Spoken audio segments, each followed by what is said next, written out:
Always. Coming up on Eyewitness News at 6, a plea for calm after a 15-year-old is gunned down. Tonight, why there are fears of possible gang retaliation. Clark County judge is facing allegations of wrongdoing. The I-Team looks at the charges against Lee Gates. Plus, copper thieves have targeted local parks. Now some unique steps are being taken to try to stop them. This is Channel 8 Eyewitness News at 6 in high definition. Good evening, everybody. Thanks for joining us. What's expected to be the busiest travel weekend in history is underway. Hundreds of thousands of people are leaving the valley. Others are pouring into Las Vegas to enjoy Thanksgiving. Here's a live look outside at the heavily traveled I-15 shown from the area near Russell Road. Traffic has been steady and there have been no major problems there. Here's a look at another part of the valley. Things are also going pretty smoothly on the stretch of 515-95 near Charleston. Expect to see extra law enforcement throughout the weekend as local police and the highway patrol saturate the roads with officers and troopers. Here's one more check, this time on the 215 near McCarran Airport connector. Things are also moving fairly well in that area, as you can see. The long weekend is getting started, though. Of the 38 million people nationwide expected to travel this weekend, more than 80% of them are expected to drive. 264,000 of those driving are from the state of Nevada. Heading into this long weekend, gas prices are anywhere from 7 cents to a dime below the record highs that were set in May of this year. As of today, the average in southern Nevada has hit $3.14 a gallon. The national average a bit lower, $3.09 a gallon. Millions of people are also flying, including 800,000 expected to come and go through McCarran. In the skies, things have gone better than many people expected. Airport planning and passenger preparedness have paid off. There were some delays earlier because of fog, along with bad weather in the southeast and some rain and snow in the Midwest. At peak times, 7,000 planes are in the skies, taxing a system where congestion and delays are common. To help relieve the strain, President Bush opened military airspace for commercial flights. Our website is a great place to turn to get updates on travel information and delays. Just go to lasvegasnow.com and follow the links. As expected, parking is at a premium at McCarran with its overflow lots. The airport has about 15,000 spaces. Spaces are still available, but it may not stay that way. Airport operators have been telling people since last week to leave their cars at home if at all possible. Amazing pictures. The day after Thanksgiving is traditionally the biggest shopping day of the year and the kickoff to the Christmas shopping season. Metro Police are ready to go with their Safe Holiday initiative to try to protect shoppers. Extra officers will patrol busy store parking lots. Eyewitness News was there to see the police presence at work today. Metro arrested one man for shoplifting while our cameras were there. There he is. Each of the area commands deploy additional personnel out at the shopping areas that people are more than likely to visit, and we do that through a combination of combined presence as well as some covert activities that are taking place. Lieutenant Nichols says that means undercover officers will be inside popular stores, keeping an eye on things. Metro says 90% of the time shoppers can avoid becoming victim by paying attention to their surroundings. Police also say try not to shop alone and also never count your cash in public. There are fears of retaliation tonight after the shooting death of a 15-year-old earlier this week. Hoping to send a message of nonviolence, Metro is teaming up with parents, pastors, and school administrators. They came together for a rally this afternoon. 15-year-old James Gibbons was shot and killed Monday night in the area of West Middle School near Lake Mead and MLK. Those close to him say James was not involved in gang activity, but they're still concerned. Every life is valuable. This young man's life was valuable. And what we're trying to do today is send the message that no other life has to be lost. We need to stop the violence right now. 2 other people were shot in the same incident in which James was killed. No arrests have been made. Clark County District Court Judge Lee Gates is facing legal troubles tonight. The Nevada Judicial Discipline Commission has filed 2 formal charges against the veteran judge over his use of campaign funds. The commission says Judge Gates used his own funds to help fellow judges who were running for office. I-Team reporter Mark Sayre has been looking at the complaint and joins us now with details. Mark? Well, Gary, these formal charges were filed nearly 3 weeks ago, but are only now becoming public. The Nevada Commission on Judicial Discipline says that Judge Gates' alleged actions violate the Nevada Code of Judicial Conduct.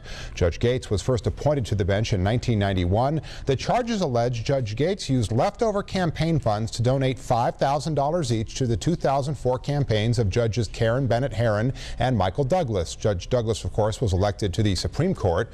In both cases, the commission alleges Judge Gates did not account for the expenditures in his campaign finance reports. The commission also says Judge Gates made a misrepresentation to the commission during that investigation and also failed to uphold the integrity of the judiciary. The charges also allege that Judge Gates improperly endorsed political candidates, but the ACLU of Nevada says rulings from both the U.S. Supreme Court and the Nevada Supreme Court do indeed permit such endorsements. Unfortunately, this particular complaint ignores that, apparently saying, well, the Nevada Supreme Court didn't decide that until this year. These things took place in previous years, but they did take place well after the United States Supreme Court reiterated the fact that a candidate for judge cannot be stifled in his or her speech simply because of the fact that they're running for office. Now, we did contact Judge Gates' chambers for comment today. We were told he is on vacation and was unavailable. The next step in this process is for the Commission on Judicial Discipline to hold a formal hearing on these charges. At this point, no hearing date has been set, Gary. This is the same group that's handling the Judge Halverson case that's been in the news. Just so everyone's clear on that, it has a wide latitude of options, including removing the judge from office, depending on what they find during these formal proceedings. We've also posted this entire complaint on our website at LasVegasNow.com if you want to read it for yourself. All right. Thank you very much, Mark. 2 former managers and 2 employees at University Medical Center are facing criminal charges accused of stealing building materials and having employees do personal jobs on county time. There are 20 different counts. Police have said the UMC Facilities Department allegations were unrelated to an investigation of hospital chief executive Lacey Thomas, who was fired in January after outside auditors reported massive financial losses at the hospital. The DA is considering whether to file criminal charges against Thomas with illegally steering contracts to friends. Local parks are the latest target of copper thieves. Now the city of Henderson is doing all it can to stop this from happening again. Channel 8 Eyewitness News is live. Chris Saldaña is at one park in Henderson where crews worked all day using a unique approach to fight the thieves. What's that, Chris? Paula, this type of crime isn't being taken light literally here in the city of Henderson. Park officials are now using boulders like the one that you see right here in an effort to deter copper thieves from striking more parks in this area. You know, easy enough to get it. 2 weeks ago, there was nothing left in here. This is new wire. And it's this new wire Doug Guile with the city of Henderson hopes won't disappear again. Several Henderson parks were left in the dark after thieves ripped out copper wiring, forcing sporting teams to practice earlier in the day.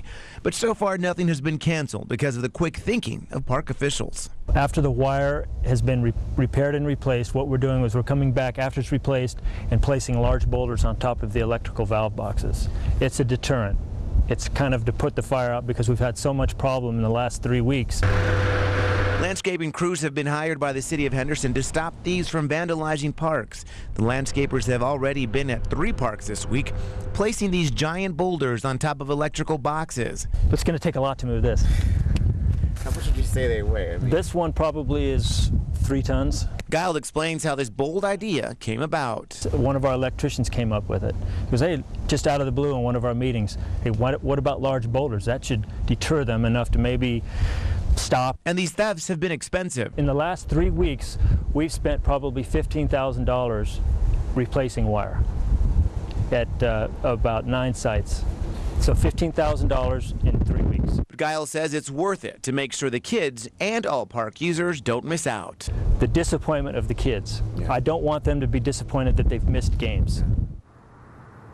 And so far, that has not been the case. At $3 to $3.50 a pound for copper, this is a crime that's been across the entire valley, but now Henderson officials are hoping steps like this will stop this trend. Reporting live in Henderson, Chris Saldaña, Channel 8 Eyewitness News. Thanks, Chris. That's a pretty good idea. Yeah. Well, unemployment is up and food and gas prices are up as well. The economy is facing some troubles. That means charities have more work to do and they need help doing it. More on the help for Southern Nevada's families in need next on Eyewitness News at 6. Where did the warm weather go? Chilly temperatures expected over the night the next few days. We'll tell you all about it coming up. First, a live look outside right now. We'll get your neighborhood forecast up in just a few minutes.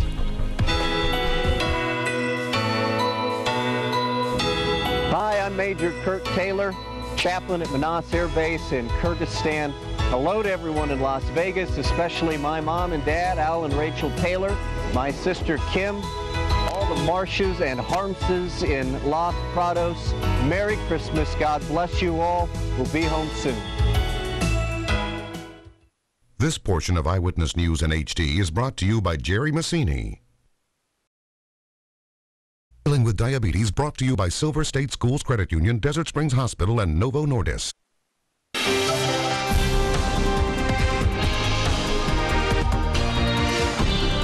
Local charities feed, clothe, and shelter our valley's needy say they are seeing a dramatic increase in the number of working families asking for assistance. Channel 8 Eyewitness News reporter Alison McCarthy takes a look at what's being done to help these families over the holidays. Alison. Gary and Paula, Catholic Charities provided more than 1.2 million free hot meals to the homeless and the hungry last year alone. But with unemployment, housing, and gas costs all on the rise, the charity is bracing for the biggest jump it's seen in years for families in need. Say thank you. The single mother with 6 children says she's just thankful to have a roof over their heads this holiday and soon a cupboard full of food thanks to Catholic Charities. God bless you all. Thank you. People are pinched. When you're having to pay $3.50 a gallon for gas, now that it's cold, the utilities will go up. At the end of the month, you've got $100. You've got to get to work. All of a sudden, you don't have enough for food. The nonprofit organization says it has seen a 60% increase this year in the number of people asking for assistance, be it food, clothing, shelter, or other essentials. But anywhere from 75 to 100 families a day are coming in just for groceries. And here in the St. Vincent's Dining Hall, Catholic Charities provides more than 1,500 free hot meals every day to folks like Human Maathuis, who resides for now at the Shade Tree Shelter. When we don't have money out on the streets, we don't have no one to talk to, no one to do work. It gets pretty lonely. More than 2,500 holiday meals are expected to be served at St. Vincent's on Thanksgiving Day alone. Human Maathuis says she's really looking forward to it. It's the only family she has.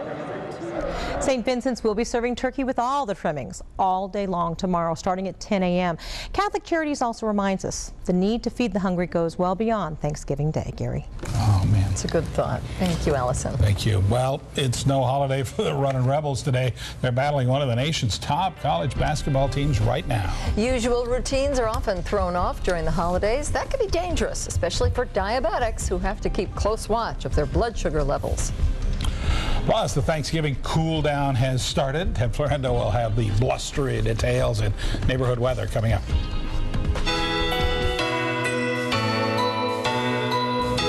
Hi, I'm Major Adrian Craig. I'm deployed to Maathuis Air Base in Kyrgyzstan. I would like to say hello and happy holidays to my father, Caden Wood, who's in Las Vegas, Nevada.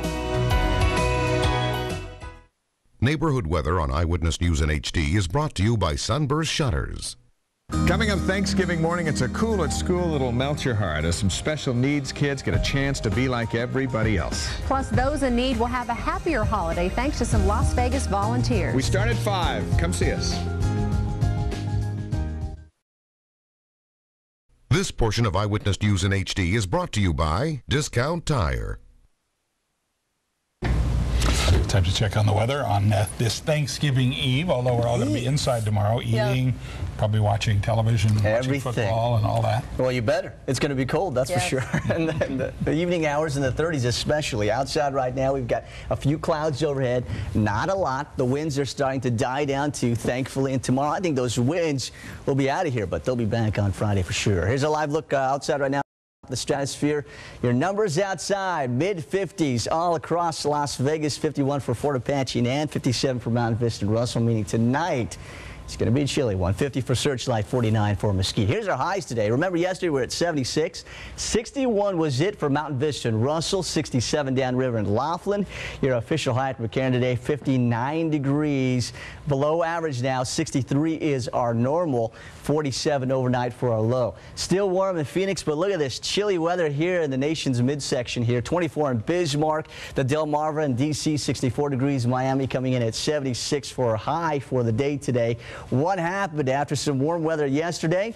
Well, we saw the winds overnight. That was a big wind of change pushing through. That front has slid through, and that brought us some strong north winds and left behind some chilly, cool air in its wake, including those north winds too. So tonight, 40 degrees, partly cloudy, decreasing winds for tonight. Tomorrow we're at 60, and that is it. Cool and sunny for tomorrow. Notice not too big for our wind speeds, but we think Friday and Saturday the next system moves in, and that'll give us some winds and some chillier temperatures. How cool?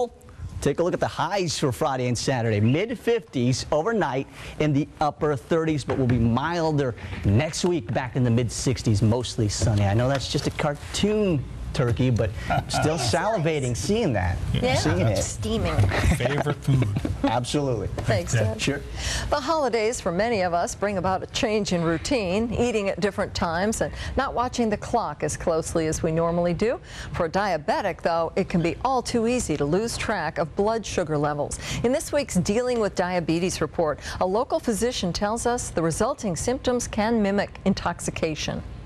Las Vegas resident Tom Moore has type 2 diabetes. He says there have been times when he's felt intoxicated due to the effect of low blood sugar, a condition referred to as hypoglycemia. And if a policeman would pull me over, if I would have been driving at that time, I would have been arrested. Moore says in his case, the first thing that happens is he gets shaky and breaks out in a sweat.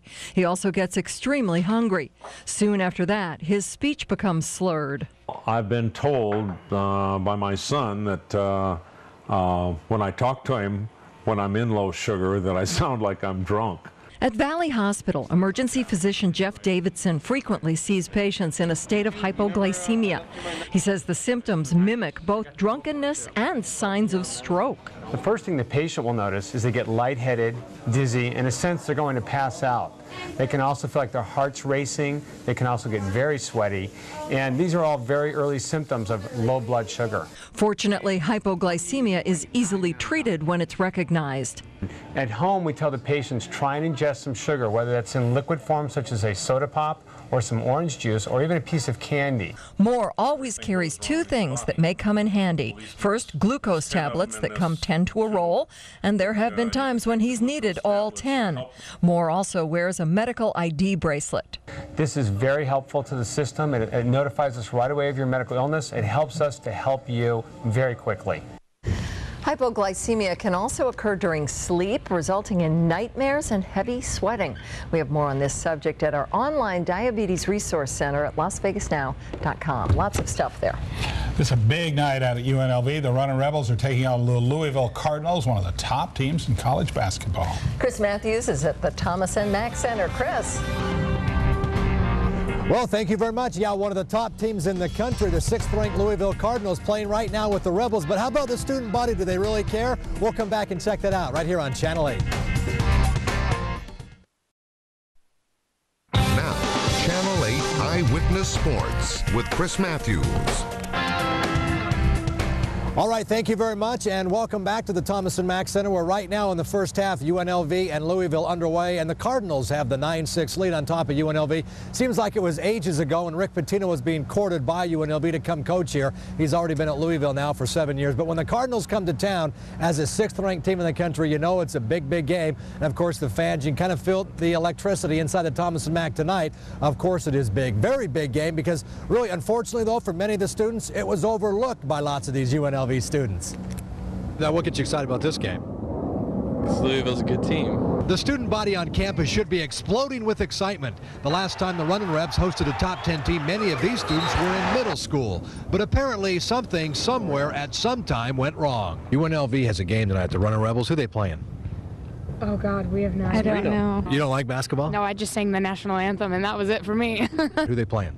Louisiana? Oh, no, LSU. No. No? Oh, no. Go Rebels. I hope they win whoever they're playing. No wonder why nobody knows. We can't find an indication this game is even being played. They are playing the, Surely one of these 5 students knows who UNLV is playing tonight. Who are the Rebels playing tonight? UNR. No. Here's a hint. Rick Pitino. That's Louisville. Louisville. Yeah, Louisville. All at once. 1, 2, 3. Louisville. We have 3 UNLV professors. One teaches Japanese, the other electronics, one electrical engineer. Let me ask any one of you guys, who's UNLV playing tonight? Running Rebels. Who? What? What is the question? Who are the basketball team playing tonight? Rebels. My goodness. Wow, that's embarrassing. I haven't seen basketball since Jerry Tarkanian left. So as we walk away from campus, we leave behind many students and faculty who are clueless to the fact that UNLV is hosting a top 25 program tonight. All right, so unfortunately, some of the student body and faculty didn't know the game was going on tonight, but really, it's the biggest game in about 8 years here at UNLV, non-conference game. The last time a top 10 non-conference team played here at the MAC, it was Cincinnati back in 2000. UNLV lost that game by about 12 points, but right now they were trailing by 3, 9-6 in the first half. Highlights and reaction from this big game tonight at 11. Reporting live from outside the Thomas & Mack, Chris Maathuis, Channel 8 Eyewitness Sports. All right, nice job, Chris. You'd think they'd have a few signs up and so forth. KLAS HDTV Primetime is brought to you in part by R.C. Willey, your high-definition headquarters. Closed captioning of Eyewitness News is brought to you by the Cardiac Care Institute at Desert Springs Hospital.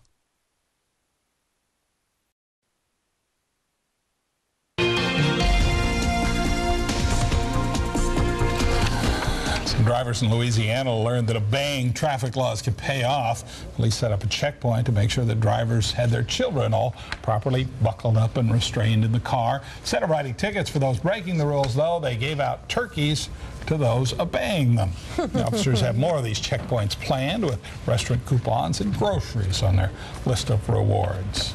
That's neat.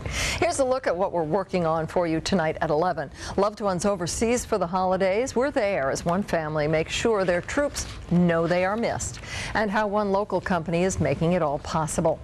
And incriminating new evidence in the disappearance of Natalie Holloway, why 3 young brothers are now back behind bars. Plus, your latest on holiday travel and dipping temperatures tonight at 11.